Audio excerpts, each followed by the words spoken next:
Bible एक वर्ष में। नमस्कार, आप सबका बाइबल एक वर्ष में स्वागत है। आप सब ने जो कदम उठाया है प्रभु के वचन सुनने के लिए, यह हमारे जीवन के अंधेरों को दूर करेंगे और हमें प्रभु के प्रकाश में चलाएंगे। आज हम उत्पत्ति ग्रंथ का अध्याय 35 और 36, संत मत्ती का अध्याय 12 और सुक्ति ग्रंथ का अध्याय 3 का 19 से 24 वचन तक सुनेंगे। प्रभु का वचन सुनने से पहले आइए हम ईश्वर से प्रार्थना करें। हे प्रभु, हम आपका वचन सुनने वाले हैं। हमारे मन की आंखें खोलें और हमें आध्यात्मिक प्रज्ञा दें ताकि हम आपको जान सकें और आपके वचन के अनुसार अपना जीवन जिए। यह हम मांगते हैं आपसे प्रभु यीशु के नाम, आमीन। उत्पत्ति ग्रंथ अध्याय 35। याकूब बेतल में। ईश्वर ने याकूब से कहा, उठो, बेतेल जाकर वहां बस जाओ। जब तुम अपने भाई एसाव के सामने से भाग रहे थे तो ईश्वर तुम्हें दिखाई दिया था। उसी ईश्वर के लिए वहां एक वेदी बनाओ। इसलिए याकूब ने अपने परिवार और अपने साथ रहने वालों से कहा, अपने पास के पराये देवताओं को हटा दो, अपने आप को शुद्ध करो और अपने वस्त्र बदल लो, तब हम उठकर बेतल चले जाएंगे। मैं वहां उस ईश्वर के लिए एक वेदी बनाऊंगा जिसने संकट में मेरी प्रार्थना सुनी और यात्रा में मेरी सहायता की। उन्होंने याकूब को अपने पास के सभी पराये देवता दे दिए और अपने कान की बालियां भी। याकूब ने उनको सिखेम के बलूत के पास गाड़ दिया। जब वे जा रहे थे तो उनके आसपास के नगरों में ऐसा आतंक छा गया कि उनके निवासियों ने याकूब के पुत्रों का पीछा नहीं किया। याकूब और जो लोग उसके साथ थे कानान देश के लुज अर्थात बेतल नामक स्थान पहुंचे। वहां याकूब ने एक वेदी बनाई और उस स्थान का नाम एल बेतेल रखा, क्योंकि वहां ईश्वर ने उसे उस समय दर्शन दिए थे जबकि वह अपने भाई के पास से भागा था। रिबेका की धाय दबोरा वहां मर गई और बेतल के पास एक बेतूल वृक्ष के नीचे गाड़ दी गई। इसलिए उसका नाम आलोन बलूत शोक बलूत पड़ा।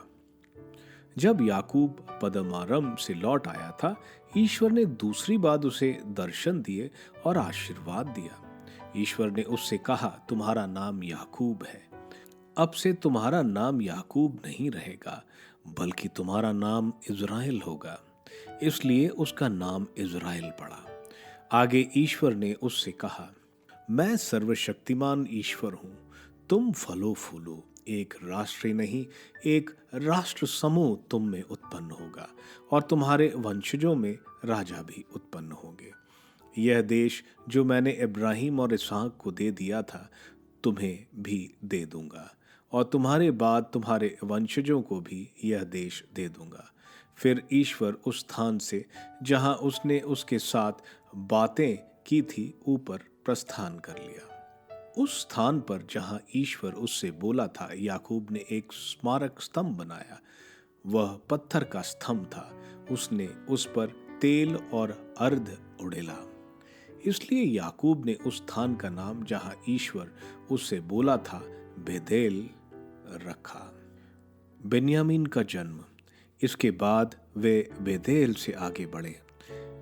एफ्रात पहुंचने के कुछ पहले ही रफेल के प्रसव का समय आया और उसे असह्य पीड़ा हुई।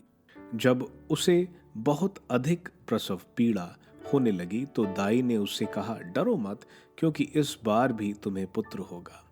जब वह मरने को थी तो अंतिम सांस लेते समय उसने उसका नाम बेनोनीन रखा, परंतु उसके पिता ने उसका नाम बेन्यामीन रखा। राहेल की मृत्यु हो गई। उसे एफ्रात के अर्थात बेदलहम के मार्ग पर दफनाया गया। याकूब ने उसकी कब्र पर एक स्मारक स्तंभ बनवाया। राहेल की कब्र का यह स्मारक स्तंभ आज तक सुरक्षित है। याकूब के 12 पुत्र। तब इज़राइल आगे बढ़ा और उसने मिग्दल एदैर से आगे अपना तंबू खड़ा किया। जब इज़राइल उस प्रदेश में रह रहा था, रूबन को अपने पिता की उपपत्नी बिल्हा से संसर्ग हुआ और यह बात इज़राइल को मालूम हो गई। याकूब के 12 पुत्र थे। लेया के पुत्र ये थे: याकूब का पहलौठा रूबन, सिमोन, लेवी, यूदा, इसकार और जबूलून। राहेल के पुत्र थे यूसुफ और बिन्यामीन। राहेल की दासी बिल्हा के पुत्र थे दान, नफ्ताली। लेया के दासी जिल्पा के पुत्र थे गाद और अशोर। यही याकूब के पुत्र हैं जो उसके यहाँ पदम आरम में पैदा हुए थे। इसहाक की मृत्यु। याकूब अपने पिता इसहाक के पास मामरे अर्थात किरत अराबा या हेब्रोन आया, जहाँ इब्राहिम और उसके बाद इसहाक भी प्रवासी होकर रहा करते थे। इसहाक कुल मिलाकर 180 वर्ष तक जीवित रहने के बाद मरा। उसका वृद्धावस्था में बड़ी पकी उम्र में प्राणांत हुआ और वह अपने पूर्वजों से जा मिला। उसके पुत्र एसाव और याकूब ने उसे दफना दिया। उत्पत्ति ग्रंथ अध्याय 36। एसाव की वंशावली। एसाव अर्थात एदोम की वंशावली इस प्रकार है। एसाव ने कानान देश की कन्याओं में कई को अपनी पत्नी बना लिया। हिती जातियों एलोन की पुत्री आदा को, हिवी सिबोन के पुत्र अना की बेटी ओहो लिबीमा को तथा बासमत को, जो इस्माइल की पुत्री और नबियोत की बहन थी। एसाव से आदा को एलिजफल हुआ, बसमत को राउएल और अहो लिबामा का याऊश, यालाम और कोरा हुए। यही एसाव के पुत्र हैं जो कानान देश में उसके यहाँ पैदा हुए थे। एसाव अपनी पत्नियों, अपने पुत्र पुत्रियों और अपने घर के सब लोगों, सब ढोरों और पशुओं को तथा वह सब कुछ लेकर जो उसे कानान देश में प्राप्त हुआ था, अपने भाई याकूब से अलग होकर किसी दूसरे देश में चला गया। अब उनकी संपत्ति इतनी अधिक हो गई थी कि वह एक साथ नहीं रह सकते थे और उस देश में जहाँ वे रहते थे उनके ढोरों को चरने के लिए पर्याप्त भूमि नहीं थी। इसलिए एसाव सेईर के पहाड़ी प्रदेश में बस गया। एसाव एदोम भी कहलाता है। सेईर के पहाड़ी प्रदेश के निवासी एदोमियों के मूल पुरुष एसाव की वंशावली इस प्रकार है। एसाव के पुत्रों के नाम ये हैं: एसाव की पत्नी आदा का पुत्र एल्फज और एसाव की पत्नी बासमत का पुत्र राउएल। एलिफज के ये पुत्र थे: तेमान, ओमोर, सफो, गाताम और कनज। तिम्ना एसाव के पुत्र एलिफज की उपपत्नी थी। उसे एलिफज से आमोलेक नामक पुत्र हुआ। ये एसाव की पत्नी आदा के पोते थे। राउएल के ये पुत्र थे: नहात, जेरा, शामा और मिज्जा। ये एसाव की पत्नी बासमत के पोते थे। एसाव की पत्नी अहोबिलीमा के, जो सिबोन की पोती और अन्ना की पुत्री थी, यह पुत्र थे जो उसे एसाव से उत्पन्न हुए थे: याऊश, यालाम और कोरा। एदोम के मुखिया। एसाव के वंशजों के मुखिया ये थे: एसाव के पहलौठे एलिफज के तेमान, ओमार, सफो, कनज, कोरा, गातम और अमलेक नामक पुत्र। ये वे मुखिया हैं जो एदोम देश में एलिफज के पुत्र थे। ये आदा के पोते थे। एसाव के पुत्र राउएल के पुत्रों में से मुखिया हुए: नाहत, जेरा, शम्मा और मिज्जा। ये वे मुखिया हैं जो एदोम देश में राउएल के पुत्र थे। ये एसाव की पत्नी बसमत के पोते थे। एसाव की पत्नी ओहोलीबामा के पुत्र ये हैं, याऊश, यालाम और कोरा नामक मुखिया। ये एसाव की पत्नी ओहोलीबामा से जो अन्ना की बेटी थी उत्पन्न हुए थे। यही एसाव अर्थात एदोम के पुत्र हैं और ये मुखिया भी थे। सईर के वंशज। होरी जातीय सईर के पुत्र जो उस देश के निवासी थे इस प्रकार है: लोटन, शोबाल, सिबोन, आना, दिशोन, एसेर और दिशान। सईर के ये पुत्र एदोम देश में होरिया के मुखिया थे। लोटान के पुत्र होरी और हेमाम। लोटान की बहन तिम्ना थी। शोबाल के पुत्र अलावान, मनहत, एबाल, शफो और ओनाम। सिब्योन के पुत्र अय्या और अन्ना। यह वही अन्ना है जिसे अपने पिता सिबोन के गधे को चराते हुए मरुभूमि में गर्भ जल के सोत्रों का पता लगाया था। अन्ना की संतानें ये हैं: दिशोन और अन्ना की पुत्री ओहोलीबामा। दिशोन के पुत्र हेमदन, एशबान, यत्रान और केरन। एसेर के पुत्र बिलहान, जावान और आकान। दिशान के पुत्र ऊस और आरान। हुरिया के मुखिया ये थे: लोटान, शोबल, सिबोन, अन्ना, दिशोन, एसर और दिशान। यह अपने कुलों के अनुसार सईर देश और हुरिया के मुखिया थे। एदोम के राजा। इजरायली राजाओं के पूर्व एदोम देश में राज्य करने वाले राजाओं के नाम इस प्रकार है: बओर का पुत्र बेला एदोम में राज्य करता था। उसकी राजधानी का नाम दिन हाबा था। जब बेला मर गया तब ब्रोसरा निवासी सेरहज का पुत्र योबाब उसका उत्तराधिकारी बना। जब योबाब मर गया तब तेमानियों के देश का हुशाम उसका उत्तराधिकारी बना। जब हुशान मर गया तब मोआब के मैदान में मिदिनियों के पराजित करने वाले बदद का पुत्र हदद उसका उत्तराधिकारी बना। उसकी राजधानी का नाम अवीद था। जब हदद मर गया तब मसरेका निवासी समला उसका उत्तराधिकारी बना। जब समला मर गया तब फरात नदी के किनारे स्थित रहबोत का निवासी शौल इसका उत्तराधिकारी बना। जब शौल मर गया तब अकबोर का पुत्र बालहानन उसका उत्तराधिकारी बना। जब अकबोर को पुत्र बालहानन मर गया तब हदाद उसका उत्तराधिकारी बना। उसकी राजधानी का नाम पाहु था। उसकी पत्नी का नाम मेहट बहल था। वह मेझाव की मेट्रेद की बेटी थी। एसाव के वंशजों के मुखियाओं के नाम उनके कुलों और निवास स्थानों के नामों के अनुसार ये थे: मुखिया तिम्ना, अल्वा, यतेत, ओहोलीबामा, एला, पिनौन, कनज, तेमान, मिबसार, मगदिएल और इराम। यही है एदोम के मुखिया अपने अपने निवास स्थानों के अनुसार, जिन्हें उन्होंने उस देश में अपने अधिकार में ले लिया था।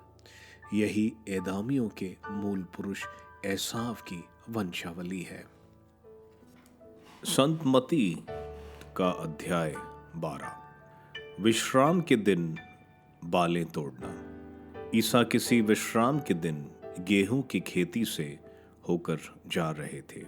उनके शिष्यों को भूख लगी और वे बालें तोड़ तोड़ कर खाने लगे। यह देखकर फरीसियों ने ईसा से कहा, देखिए, जो काम विश्राम के दिन मना है आपके शिष्य वही कर रहे हैं। ईसा ने उनसे कहा, क्या तुम लोगों ने यह नहीं पढ़ा कि जब दाऊद और उनकी साथियों को भूख लगी तो दाऊद ने क्या किया था? उन्होंने ईश मंदिर में जाकर भेंट की रोटियां खाईं। याजकों को छोड़ ना तो उन्हें खाने की आज्ञा थी और ना उनके साथियों को। अथवा क्या तुम लोगों ने संहिता में ये नहीं पढ़ा कि याजक विश्राम के दिन का नियम तोड़ते तो हैं पर दोषी नहीं होते। मैं तुमसे कहता हूं, यहां वह है जो मंदिर से भी महान है। मैं बलिदान नहीं बल्कि दया चाहता हूं। यदि तुम लोगों ने इसका अर्थ समझ लिया होता तो निर्दोषों को दोषी नहीं ठहराया होता, क्योंकि मानव पुत्र विश्राम के दिन का स्वामी है। सूखे हाथ वाला। वहां से आगे बढ़ने पर ईसा उनके सभागृह गए। वहां एक मनुष्य था जिसका हाथ सूख गया था। ईसा पर दोष लगाने के लिए लोगों ने उनसे यह पूछा, क्या विश्राम के दिन चंगा करने की आज्ञा है? ईसा ने उनसे कहा, यदि तुम्हारे एक ही भेड़ हो और वह विश्राम के दिन गड्ढे में गिर जाए तो तुम लोगों में ऐसा कौन होगा जो उसे पकड़कर निकाल नहीं लेगा? मनुष्य तो भेड़ से कहीं बढ़कर है। इसलिए विश्राम के दिन भलाई करने की आज्ञा है। तब उन्होंने उस मनुष्य से कहा, अपना हाथ बढ़ाओ। उसने अपना हाथ बढ़ाया और वह दूसरे हाथ की तरह अच्छा हो गया। इस पर फरीसियों ने बाहर निकलकर ईसा के विरुद्ध यह परामर्श किया कि हम किस तरह उनका सर्वनाश करें। ईसा यह जानकर वहां से चले गए। मसीह की नम्रता। बहुत से लोग ईसा के पीछे हो लिए। वे सबको चंगा करते थे, किंतु साथ साथ यह चेतावनी देते थे कि तुम लोग मेरे नाम नहीं फैलाओ। इसी प्रकार नबी ईसाइयाह का यह कथन पूरा हुआ, यह मेरा सेवक है, इसे मैंने चुना है। मेरा परम प्रिय है, मैं इस पर अति प्रसन्न हूं। मैं इसे अपनी आत्मा प्रदान करूंगा और यह गैर यहूदियों में सच्चे धर्म का प्रचार करेगा। यह ना तो विवाद करेगा और ना चिल्लाएगा, और ना बाजारों में कोई इसकी आवाज सुनेगा, और ना तो कुचला हुआ सरकंडा ही तोड़ेगा, और ना धुआती हुई बत्ती ही बुझाएगा, जब तक वह सच्चे धर्म को विजय तक ना ले जाए। इसके नाम पर गैर यहूदी भरोसा रखेंगे। ईसा और बेल्ज़ेबुल। लोग किसी एक दिन एक अंधे गूंगे अबदूत ग्रस्त मनुष्य को ईसा के पास ले आए।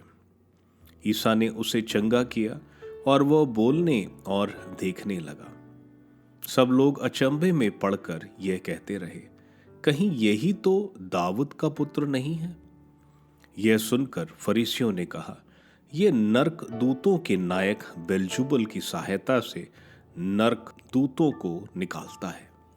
ईसा ने उनके विचार जानकर उनसे कहा, जिस राज्य में फूट पड़ गई है वह उजड़ जाता है, और जिस नगर या घर में फूट पड़ गई है वह टिक नहीं सकता। यदि शैतान ही शैतान को निकालता है तो उसके यहां फूट पड़ गई है, तब उसका राज्य कैसे टिका रहेगा? और यदि मैं बेल्ज़ेबुल की सहायता से नरक दूतों को निकालता हूं तो तुम्हारे बेटे किसकी सहायता से उन्हें निकालते हैं? इसलिए वे तुम लोगों का न्याय करेंगे। परंतु यदि मैं ईश्वर के आत्मा की सहायता से नरक दूतों को निकालता हूं तो निसंदेह ईश्वर का राज्य तुम्हारे बीच आ गया है। फिर कौन किसी बलवान के घर में घुसकर उसका सामान लूट सकता है, जब तक वह उस बलवान को ना बांध ले? उसके बाद ही वह उसका घर लूट सकता है। जो मेरे साथ नहीं है वह मेरा विरोधी है, और जो मेरे साथ नहीं बटोरता वह बिखेरता है। पवित्र आत्मा के विरुद्ध पाप।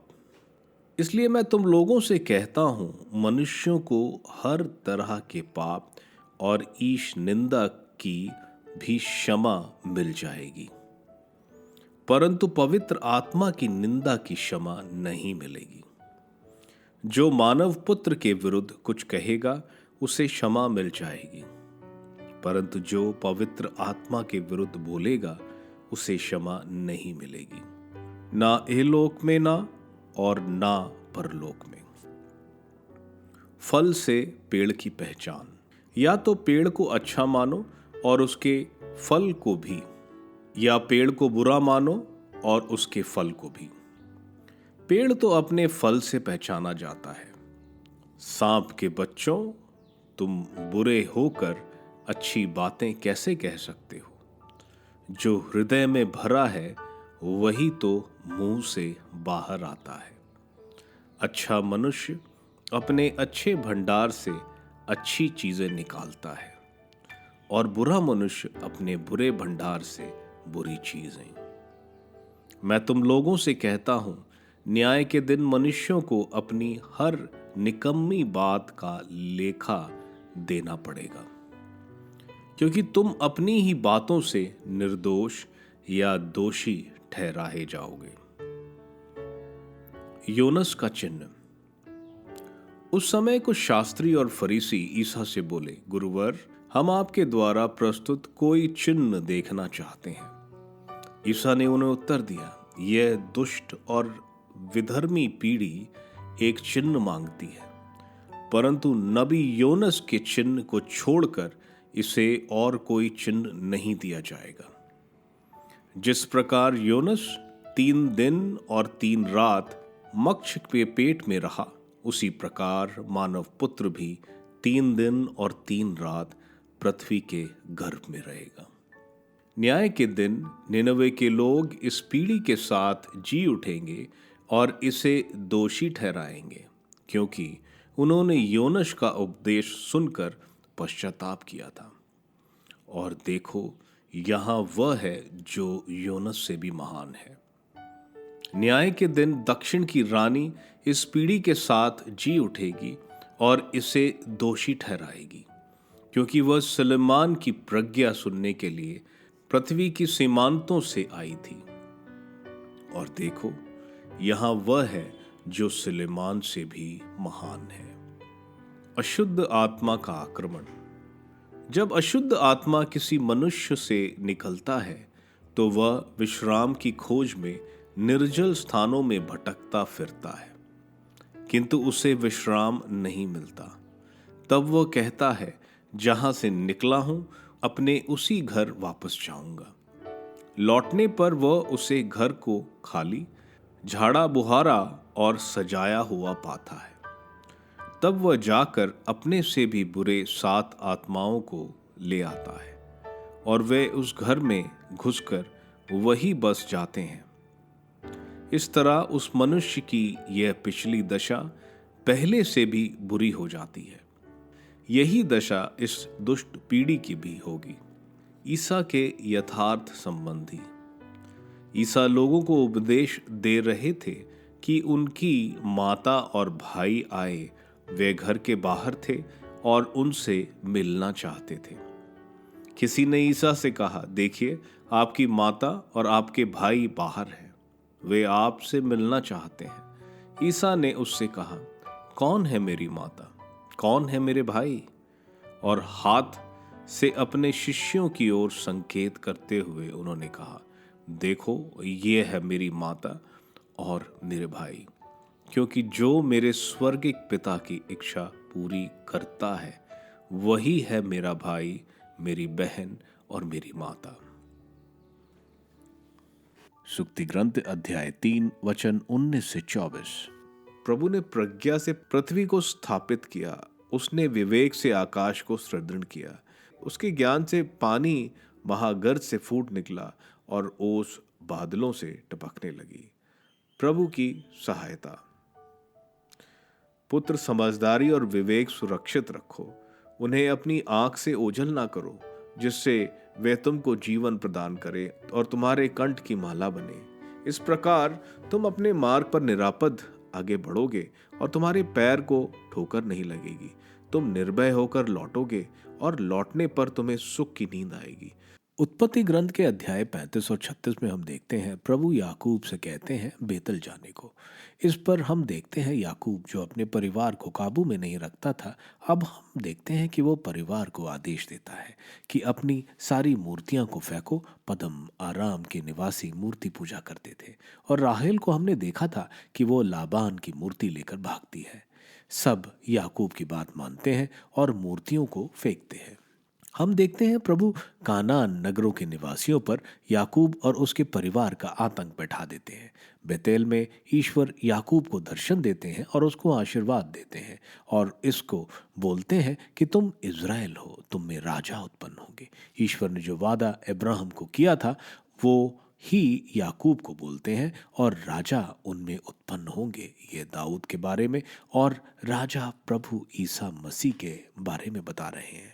याकूब वहां प्रभु के आदर में एक स्तंभ बनाता है। आगे हम देखते हैं राहेल को एक पुत्र होता है जो प्रसव पीड़ा में उसकी मृत्यु हो जाती है।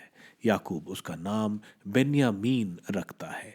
उसे एफरात के बेतलहम के मार्ग पर दफनाया जाता है।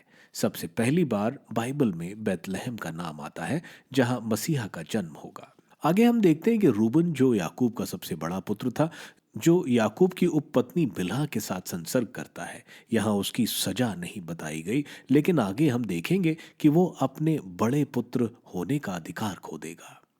याकूब फिर हेब्रोन आकर बस जाता है जहां इसहाक रहता था। इसहाक की मृत्यु होती है और एसाव और याकूब दोनों मिलकर इसहाक को दफनाते हैं। अध्याय 36 एसाव की वंशावली बताई गई है। एसाव साईर यानी दक्षिण यार्दन में बस गया था। यहाँ हम देखते हैं इसहाक कभी प्रभु के साथ नहीं था, लेकिन फिर भी ईश्वर अपना वादा पूरा करते हैं और एसाव को एक बड़ा राष्ट्र बनाते हैं। संत मती के अध्याय 12 में हम देखते हैं सबसे पहले फरीसी प्रभु से विश्राम दिवस के नियम तोड़ने पर पूछते हैं। विश्राम दिवस जो कि यहूदी शनिवार को मनाते थे, इजरायलियों को अन्य जातियों से अलग करता था। नबी यर्मियस के ग्रंथ के अनुसार विश्राम दिवस ना मनाने की वजह से 546 बीसी में इजरायलियों को बंदी बनाकर बेबीलोन देश ले जाया गया, क्योंकि प्रभु ने उनको दंड दिया। इसलिए जब विश्राम दिवस के दिन जब उनके शिष्य खेत में लगी बालें तोड़ी तो प्रभु ने उन्हें 3 बातें बताई कि उनके शिष्य गलत नहीं हैं। पहली, दाऊद ने भी जब वो और उसके साथी भूखे थे और रोटी नहीं थी, मंदिर जाकर प्रभु को अर्पित रोटी खाई जो सिर्फ लेवी खा सकते हैं। यहाँ भूख मिटाना एक जरूरत थी, इसलिए इसको गलत नहीं माना गया। इसी तरह प्रभु के शिष्य को भी भूख लगी थी जो एक इंसानी जरूरत है, गलत नहीं है। दूसरा, मंदिर में पंडित विश्राम दिवस का नियम तोड़ते हैं क्योंकि वो उस दिन मंदिर के सारे कार्य बलि आदि चढ़ाते हैं। यहाँ प्रभु स्वयं ईश्वर पुत्र है जिन्होंने विश्राम दिवस बनाया है, तो उनके शिष्य वो नियम तोड़ सकते हैं क्योंकि वे ही विश्राम दिवस के स्वामी हैं। इसके बाद हम देखते हैं फरीसी एक व्यक्ति जिसका हाथ सूखा था आगे बढ़ाते हैं ताकि प्रभु उसको चंगा करे और प्रभु को वो दोषी कहे। प्रभु उसको चंगा करते हैं और कहते हैं कि विश्राम दिवस पर जब तुम अपनी जानवरों की रक्षा करते हो तो यह मनुष्य तो उनसे काफी ऊंचे दर्जे का है। हम लोगों को भी विश्राम दिवस जो रविवार को प्रभु के साथ और दान धर्म के कार्य में बिताना चाहिए। आगे हम देखते हैं संत मती ईसाइयाह के ग्रंथ का कथन कहते हैं प्रभु में पूरा होता है। उसको दिखा रहे हैं कैसे वो अपना लक्ष्य नम्रता विपत्तियों के बावजूद पूरा करते हैं और कैसे अन्य जातियां उन पर आसरा रखेंगी। आगे हम देखते हैं फरीसी प्रभु पर आरोप लगाते हैं कि प्रभु शैतान की ताकत से शैतान को निकालते हैं। प्रभु बहुत अच्छी तरह से समझाते हैं कोई राज्य अपने खिलाफ आक्रमण नहीं करता, अगर करता है तो राज्य टूट जाएगा। आगे प्रभु बोलते हैं जो पवित्र आत्मा की निंदा करेगा उसको माफ नहीं किया जाएगा। यहाँ फरीसी ने बोला कि प्रभु ये चमत्कार कर रहे हैं वे शैतानी ताकत से कर रहे हैं, यानी वे पवित्र आत्मा की ताकत को गलत शक्ति बोल रहे हैं, इसलिए वह क्षमा नहीं किए जाएंगे। आगे प्रभु अब फरीसियों पर आरोप लगाते हैं कि एक अच्छा पेड़ अच्छे फल से पहचाना जाता है। प्रभु के अच्छे कार्य अच्छे वृक्ष को दर्शाता है, और फरीसी जो पवित्र आत्मा को गलत बोलते हैं अच्छे फल नहीं पैदा कर रहे हैं। इसलिए प्रभु उनको शैतान के टोली का बोलते हैं। प्रभु आगे बोलते हैं, हृदय से ही गलत बात मुंह से निकलती है। जो भी गलत बात बोली जाएगी उसका हिसाब देना पड़ेगा। फरीसी फिर प्रभु से चिन्ह मांगते हैं कि वह ही मसीहा है। प्रभु ने जो इतने चमत्कार, चंगाई, अशुद्ध आत्माओं को निकालना, मृतकों को जिंदा किया, लेकिन वे विश्वास करना नहीं चाहते। प्रभु इसलिए उनको अधर्मी पीढ़ी, जैसे उन्होंने रेगिस्तान में लाल सागर पार कर इतने चमत्कार देखे लेकिन विश्वास नहीं किया, ये पीढ़ी उसी तरह है और इनको कोई चिन्ह नहीं दिया जाएगा, सिर्फ योनस का चिन्ह। प्रभु अपने मृत्यु और पुनरुत्थान के बारे में बता रहे हैं। आगे प्रभु बोल रहे हैं, निनवे के लोग बहुत पापी थे, वे अन्य जाति के थे, फिर भी निनवे के लोगों ने उपवास किया और पश्चाताप किया। सीबा की रानी सुलेमान को सुनने इतनी दूर से आई, देखो यहाँ ईश्वर पुत्र है, इसको नहीं सुन रहे हैं।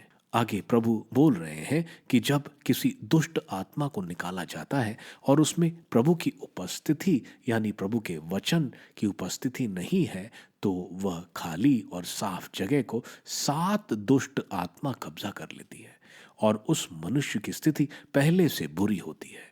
आगे हम देखते हैं, प्रभु बोलते हैं, जो भी पिता परमेश्वर की इच्छा करता है वे ही प्रभु के भाई, बहन और माता है। प्रभु के कोई सगे भाई बहन नहीं थे।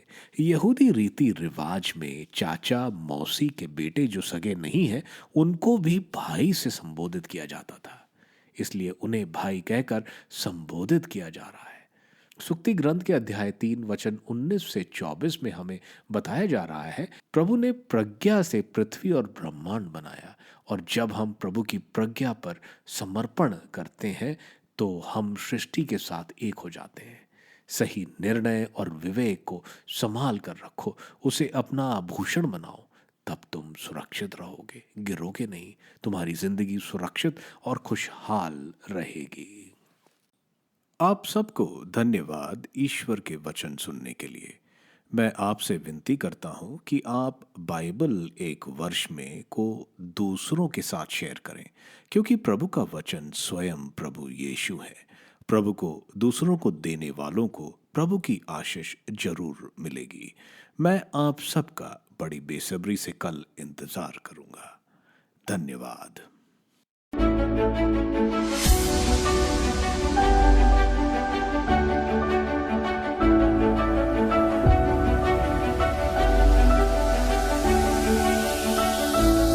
बाइबल एक वर्ष में